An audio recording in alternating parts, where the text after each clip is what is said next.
হাই দোস্ত, good morning. কি খবৰ? মই কৈছোঁ ডিফেন্স 7 আছামে। বৰ্তমান মই আছোঁ এতিয়া ৰহাত। মই গুৱাহাটী যাবলৈ ৰখি আছোঁ, কাৰণ আমাৰ 12 তাৰিখে অসম পুলিচৰ যি ফিজিকেল টেষ্টৰ ৰিজাল্ট কাট অফ মাৰিলে, সেই কাট অফৰ ওপৰত আমাৰ মানে এনেকুৱা হৈছে, আমাৰ কাট ৰিজাল্ট তাকে জানিব বিচাৰোঁ। কাৰণ আগত আমি পুলিচৰ ইণ্টাৰভিউ দিছোঁ, যিহেতু আমাৰ ইমান হাই কাট অফ যোৱা নাছিলে।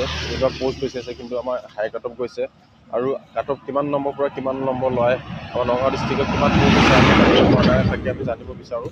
অসম মুখ্যমন্ত্ৰী ডাঙৰীয়াক আমি বিনম্ৰভাৱে অনুৰোধ জনাইছোঁ যে আমাৰ নগাঁও ডিষ্ট্ৰিক্টত কিমান পষ্ট আৰু কিমান কেণ্ডিডেটে পৰীক্ষা দিবৰ কাৰণে মাতিছে, আমি জানিব বিচাৰোঁ।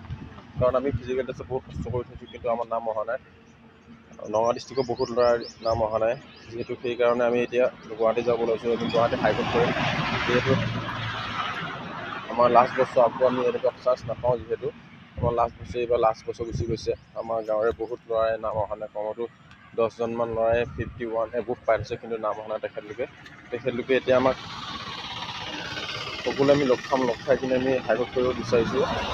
আৰু যিমান ডিষ্ট্ৰিক্টৰ ল'ৰাবিলাকে তেনেকুৱা কণ্ডিশ্যন হৈছে, কম নম্বৰ কাৰণে অহা নাই, অলপ সময়ৰ কাৰণে আপোনালোকে আহক, ওলাই আমি সকলোৱে মিলি হাইকোৰ্ট কৰিব লাগিব। নহ'লে আমাৰ আৰু অসম পুলিচৰ ৰিটাৰ্ণ পাতিব গৈ আছে। যিহেতু অসম পুলিচৰ ৰিটাৰ্ণ পতাৰ পিছত আমি হাইকোৰ্ট কৰি লাভ নাই, কাৰণ আমি এক্সাম নোহোৱাৰ আগতে আমি হাইকোৰ্ট কৰিব লাগিব।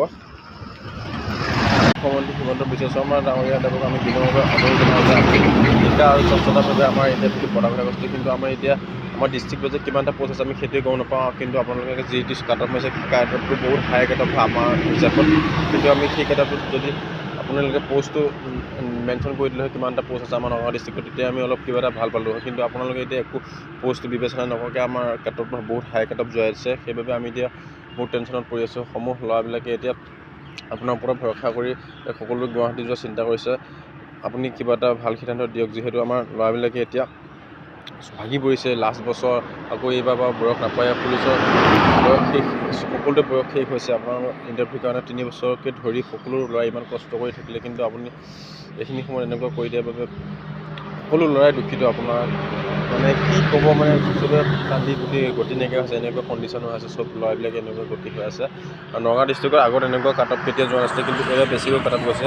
আপুনি তাকেই বিবেচনা কৰক, যিহেতু আমাৰ ল'ৰাবিলাকে অতি বেছি কষ্ট কৰিছিলে পুলিচৰ ইণ্টাৰভিউৰ কাৰণে। আপুনি পুলিচৰ ইণ্টাৰভিউত এনেকুৱা কৰি দিলে, ল'ৰাবিলাকে বহুত এতিয়া মানে ডিপ্ৰেশ্যনত আহিছে। কিছুমানে মানে ছুইচাইড কৰা এটেম্প লৈ লৈছে, এনেকুৱা নিচিনা টেনশ্যনত পৰি গৈছে। মানে আপুনি অলপ চাই চিন্তি আমাৰ অসম পুলিচৰ ইণ্টাৰভিউ স্বচ্ছ আৰু নিকাভাৱে পাতক, কাৰণ আমিও কষ্ট কৰিছিলোঁ অসম পুলিচত চাকৰি এটা কৰিম বুলি। কিন্তু এতিয়া বহুত হাই কাট অফ যোৱাৰ বাবে